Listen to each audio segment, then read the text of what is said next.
Então tá na tela aqui o nosso campinho. Então você já comentou do Pedro Morisco retornando então aí pro Informações não conta, né? A gente vai ver melhor amanhã, mas a princípio parece que Pedro Morisco volta à titularidade de Curitiba amanhã. É isso aí, isso que a gente espera e tem que voltar mesmo, que é o titular, né? Tudo bem que o Pedro Rangel segurou as pontas ali, mas o Pedro Morisco é diferenciado, a gente já sabe disso ali, salvou Curitiba em quantos jogos ali. Agora, Will, vou colocar primeiro aqui os nossos dois zagueiros. Guilherme Aquino e Bruno Melo, acho que não tem. Aqui não tem. Será que vamos ter João Almeida na esquerda? Eu acredito que direita? Do que eu pude colher de informação, vai ser mantido Alex Silva na direita e Zeca na esquerda, e eu acho até que o Joãozinho sentiu no final do jogo lá, né, teve um lance que ele tomou uma chegada e ele sentiu. Mas ele treinou contra o Patriotas também, né? Mas acho que daí isso até é um motivo que gera uma desculpa ali, ó, não tem a condição exata de jogo. Eu acho que ele vai insistir no mesmo esquema ainda, e o Rogério passou pra gente também, né, que deve jogar Alex Silva e Zeca. Não é do nosso agrado, e eu não digo nem quem vai jogar na direita, se é Zeca ou Alex Silva, mas até apesar de achar o Zeca melhor, mas eu acho que falta muito um lateral esquerdo com perna dominante e que tenha um mínimo de condução para subir e apoiar. O Alex Silva eu já falei várias vezes, eu não acho que falta vontade, eu não acho que falta força física, eu acho que é um jogador que consegue ir até ali de fundo, consegue participar do jogo, mas falta qualidade. Ele tem suas limitações e fica nítido porque ele sobe bastante, dá bastante opção, aí na hora do fundamento, do cruzamento, enfim, de finalizar a jogada, ele tem muita dificuldade. E o Zeca é um lateral que, mesmo que jogue na direita, o Zeca não tem características ofensivas, ele é mais quase como que um terceiro zagueiro, por mais que a gente fale, ele na esquerda, ele não apoia porque ele tá torto. Tudo bem, mas na direita, ele vai apoiar um pouquinho mais, mas não espere que ele vai ficar fazendo ultrapassagem o tempo inteiro, que ele é um jogador com características mais defensivas. Então é nessa tecla que eu bato. Eu até não discuto tanto quem deve jogar, Zeca ou Alex Silva, mas eu acho que o João merecia uma oportunidade de volta, até porque o João saiu do time por conta de uma lesão, né? O João não saiu do time por baixo rendimento, porque vinha mal. O João saiu do time porque se lesionou contra o Santos, e uma questão que eu acho que me pega muito é que o Curitiba, acho que depositava muita fé no Joãozinho, até por isso liberou 2 laterais, né? O Zeca chegou depois, você libera Jamerson, você libera... falou em coletiva, se ele continuar jogando desse jeito, vai ser o nosso titular aí pro resto do ano e tal, e a amostra disso é que liberou os 2 jogadores, né, que disputavam posição com ele. Mas, de informações que a gente pôde ter e do que vem sendo, eu acredito que ele vai manter Alex Silva e Zeca. Entra muito naquela do Vini Paulista no começo do Campeonato Brasileiro ali. Lembra que ele estava sendo relacionado, não estava tendo oportunidade, daí chegou no quarto jogo, se eu não me engano, o Moza deu uma coletiva lá e falou, eu não estou colocando ele porque ele não está ainda com a minutagem alta, ele está se recuperando. Então ele ficou já no banco num jogo, colocou... Cara, se ele não tá preparado para botar no campo, não vai ser nem relacionado. Então, se o João Almeida não tem condições de jogo, não tem condições físicas ali, então nem seja relacionado, fica em tratamento ali para voltar 100%, até porque se colocar em campo ali pode agravar a lesão, né? Pode voltar a lesão, inclusive. Então, ou tá disponível ou não tá, cara. Se tá relacionado ali, tem que botar para jogo, cara. Não é incrível? Que daí a gente pensa, o Zeca já é defensivo, o Alex Silva tudo bem, ele sobe ali, mas sobe se tem uma ofensividade só presencial ali, ó. Mas, não dá pra fazer essa saída aqui, Will, uma linha de 3 e adiantando o João Almeida aqui, cara? Não vai mudar a cara do Curitiba? Então, eu até pensei nisso, o Curitiba não conseguia fazer uma saída em 3, mas eu acho que talvez falte o ala direito ali, né? A não ser que o Ronier jogasse por dentro e daí o ala direito fosse um Alisson da vida, um Vini Paulista mesmo, mas eu acho que foge muito das características do Mollett. Ele não é um treinador que tenta... mas eu já pensei nisso, e assim, a saída em 3, porque, por exemplo, muitas vezes você pode marcar numa linha de 4 e fazer uma saída em 3, muitos times fazem isso. Bahia do Rogério Ceni é um exemplo, você pega o esquema, é uma linha de 4, mas na saída de bola faz uma linha de 3 e o ponta joga como um ala. E daí na marcação é linha de 4 normal. Mas eu acho que é demais pro Curitiba, assim, sabe? Que a gente tá indo além ali, e eu acho que foge muito do posicional do Mozart. Essa linha de 3 que eu falo, inclusive, só quando o Curitiba tem a posse de bola para começar as jogadas. Ali. Não é que é uma linha de 3 zagueiros igual o Antônio Carlos Zago fez aqui. Exato, não. Uma bola, né, para você ter amplitude pelas laterais e e aproveitar disso. Mas eu acho que assim, o Mozart ele é meio fechado no esquema dele, né? Ele é meio fechado nas convicções. Então, você pega, até tô tentando puxar aqui todos os jogos do ano. Engraçado, né? No começo do ano ali, cara, o Mozart começou a colocar, lembra o Rafinha, para fazer uma saída ali pelo meio, e daí o Josué e o Ronier faziam uma troca de posição ali. Cara, a gente começou a imaginar que o Mozart ali, porra, o cara tem boas ideias, essa casinha, tá tendo bons treinamentos ali. Cara, fizeram uma lavagem cerebral no Mozart ali nesse meio tempo, cara?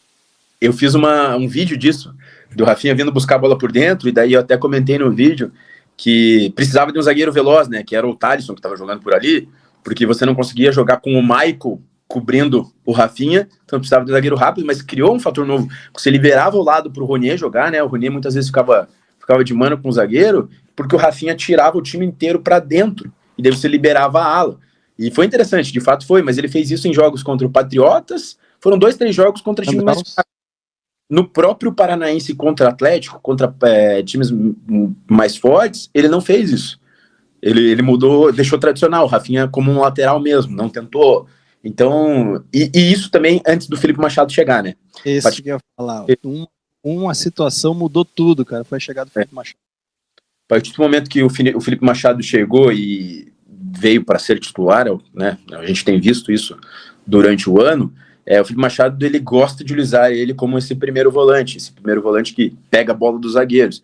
Então ele matou essa jogada do Rafinha. Também não acho que ia ser a sequência do ano, acho que ele ia... Até o Borges aqui tá comentando que essa é uma característica do Rafinha, não do Mozart. Não, eu até entendo, mas Israel, que ele tava fugindo do básico ali.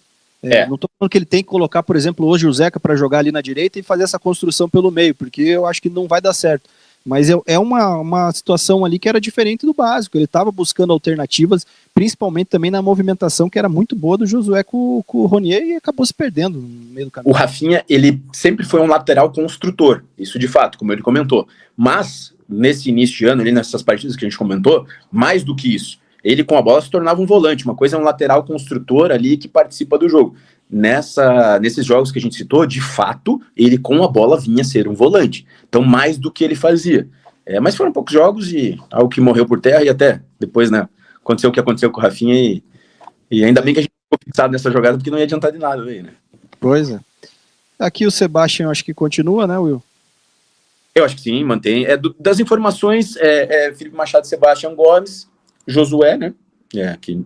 Até, só pra gente ficar no Seba ali, cara, lembrando até da última partida, a melhor oportunidade caiu no pé do Seba ali.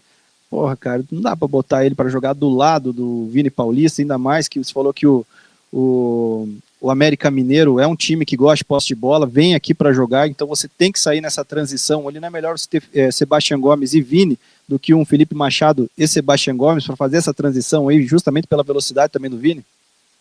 Mas eu acho que daí, nesse caso, ele quer usar o Felipe Machado por causa de bola longa. Vai jogar essa bola pro Coutinho, pro Nicolas Careca. É que nem foi contra o Operário, por exemplo. O Operário foi um time que se expôs e deu espaços. E naquele jogo o Felipe Machado foi bem, né? Ele conseguiu encontrar passe, conseguiu encontrar lançamentos. Então eu acho que... Mas encontrou lançamento pro Coutinho. Quantos lançamentos o Coutinho aproveitou? Não, de fato. Mas eu acho que ele vai bater nessa tecla aí. Até porque o Felipe Machado, nos últimos 3 jogos, se eu não me engano, ele não foi mal. Não foi mal. Eu também sou um crítico, eu gosto muito do Vini Paulista. Sou um crítico do Sebas mais avançado, tendo essas opções no banco, mas de fato o Machado, ele deu uma leve melhorada.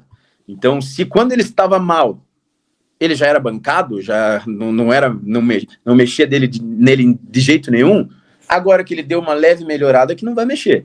E daí, nesse jogo, eu acho que daí é a questão que o Mozart vai tentar usar a bola longa dele, que de fato ele tem a bola longa.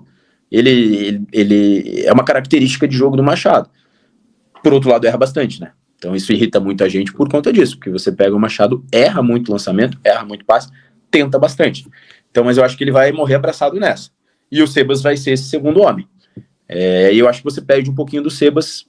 Eu gosto mais do Sebas de primeiro volante, mas a partir do momento que ele consegue jogar e que o Sebas já deixou bem claro que não é um jogador que onde o treinador colocar, ele vai jogar, enfim. Eu acho que por enquanto vai seguir nessa linha, tá? E a gente bate tanto na tecla do Vini, mas o Vini não estava conseguindo ser titular nem no lugar do Alisson, né? Então é um exemplo de que não é porque tem agradado tanto o Mozart.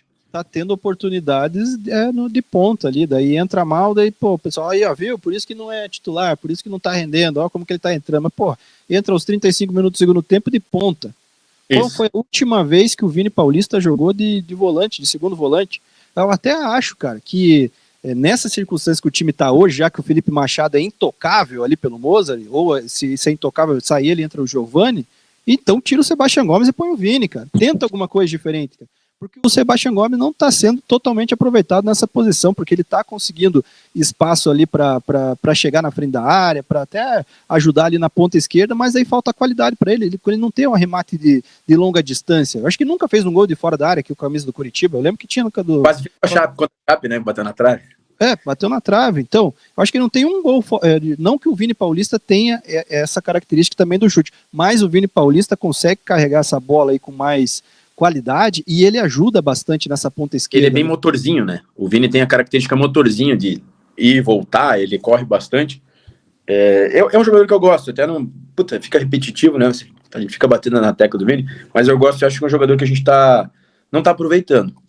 Apesar de ser um crítico dele nessa questão física, achar que ele se prejudica muito, porque, né, a gente vê bons jogos dele, daí de repente se machuca, fica um tempo fora, daí para correr atrás do prejuízo é complicado. Mas eu acho que ele vai continuar batendo nessa tecla desses dois volantes aí. Até porque não é propriamente dois volantes, né? Ele joga com um volante e dois médios.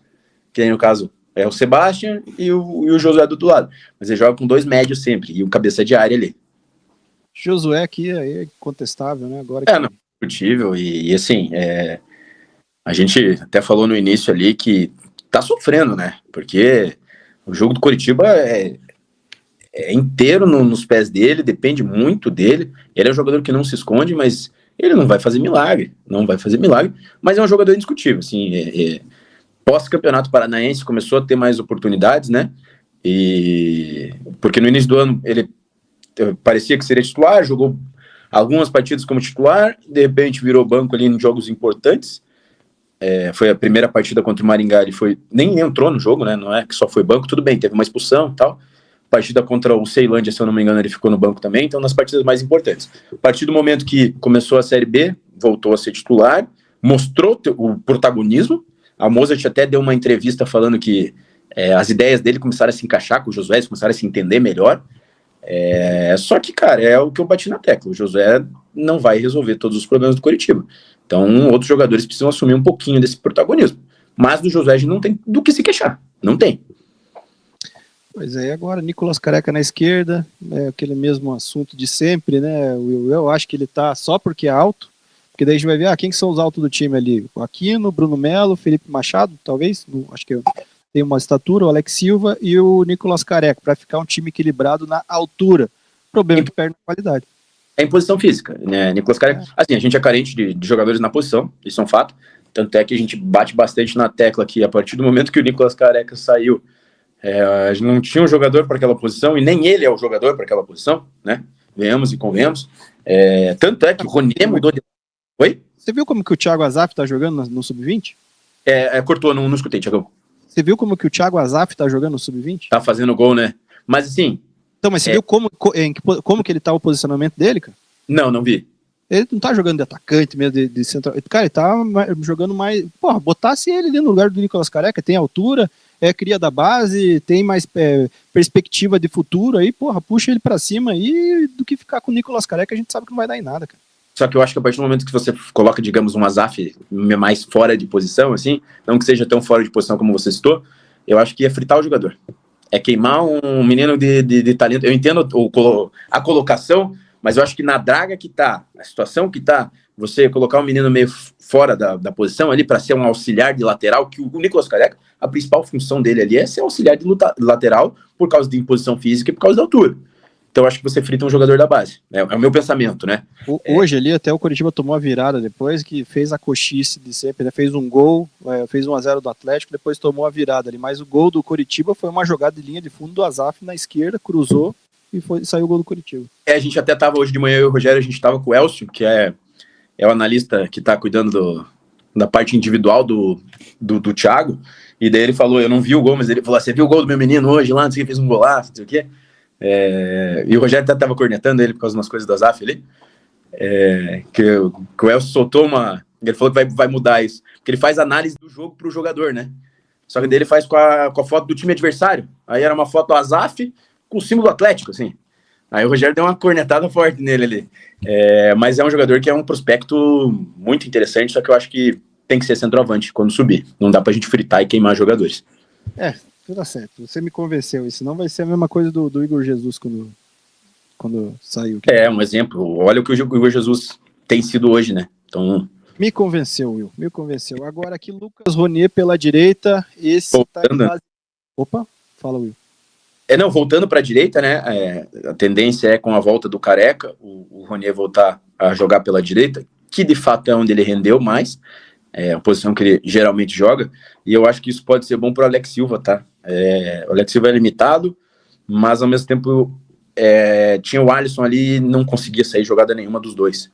Então, você tendo um ponta mais agudo, com características mais ofensivas do drible, você pode abrir espaço para o Alex Silva ultrapassar. E, de fato, ele ultrapassa. Como eu citei, ele tem muita dificuldade no término da jogada, na finalização da jogada. Mas eu acho que potencializa o jogo pela direita ali, até pela força física do Alex Silva, então o Ronier ajuda bastante ele. Só que o Ronier precisa jogar bola, né? Ele tá muito mal, escolhas erradas, mas é um jogador que a gente sabe, que todo mundo já viu que tem qualidade, só que eu não sei se o problema dele é a cabeça, o que tá acontecendo, e ele vem muito mal. Nos últimos jogos ainda jogou pela esquerda, vamos dizer que não é tanta característica dele, mas não voltando... foi tão mal em certos momentos, até que chegou a render um pouquinho, mas teve o quê? Uma pré-assistência só jogando ali. Até falaram no chat ali, o Keyson jogava ao lado do Gustavo Papa ou do Hugo em 2007. Mas o Curitiba variava bastante essa escalação, tá? Tanto que o Henrique Dias jogou muito também. Só que o René Simões muitas vezes usou o 3-5-2. Então, eu acho que dois atacantes podem jogar juntos, só que depende do seu esquema. E esse esquema do Mozart, daí fica difícil de jogar dois postes lá. Entendeu? Ele já colocou, né? Foi aquela vez que ele já colocou Coutinho e De La Torre lá e saiu. Coutinho e De La Torre até é uma variação que eu acho que consegue ter essa possibilidade. Agora teve um jogo lá que ele colocou Coutinho e Brumado e ficou bizarro. Que, aparecendo duas torres gêmeas ali que a bola batia e voltava e não tinha velocidade nenhuma, né? Então, para você utilizar dois atacantes, você precisa ter um esquema para isso. E não é o esquema padrão do Mozart. Lembrando que a gente está tentando olhar esse time aí, e o time que a gente está fazendo não é o nosso time. É as informações que dão conta que o Curitiba vai entrar amanhã. Então a gente está tentando entender as ideias, né? Não é nem o que pode ou o que não pode, é o que o treinador vai fazer. Pois é. Até da questão do Ronier ali, cara, lógico que 90% ali vai da cabeça do jogador, vai estar focado, né? A gente não sabe o que está acontecendo aí com o Ronier, que caiu de produção, mas acho que é incontestável que ele tem qualidade para jogar mais do que ele está jogando. Aí vai de você ter uma comissão técnica, um departamento de futebol também para recuperar esse jogador, né? A gente sabe que não tem ali ninguém no banco para substituir ele, talvez, não sei se está acomodado, eu acho que não está acomodado, eu acho que ele está incomodado também, cara. Tá em uma fase, não é nem questão de acomodar, é uma fase. Só que ao mesmo tempo, o que acomoda é você não ter uma peça de reposição, né? Você não consegue nem dar um susto, isso que o Mozart ainda tem tirado ele dos últimos jogos, mas você não consegue colocar ele no banco, porque já imaginou se ele coloca o Ronier no banco? Vai jogar quem ali? O Alisson e o Nicolas Careca pelas pontas? Ele não tem peças para colocar. Isso daí a gente entra no mérito do elenco. Daí o pessoal até fala do Depena, mas o Depena não vai jogar aberto.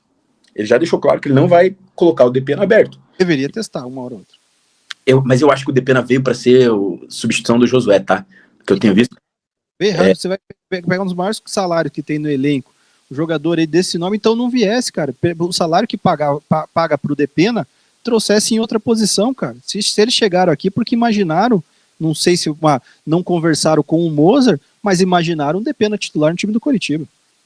Mas é que é a variação tática, né, que a gente fala.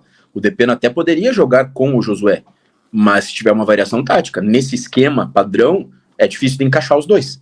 Sim. Então, se você estuda uma variação tática, os dois conseguem jogar junto. Mas nesse esquema padrão fica difícil, daí vira uma peça de reposição do outro.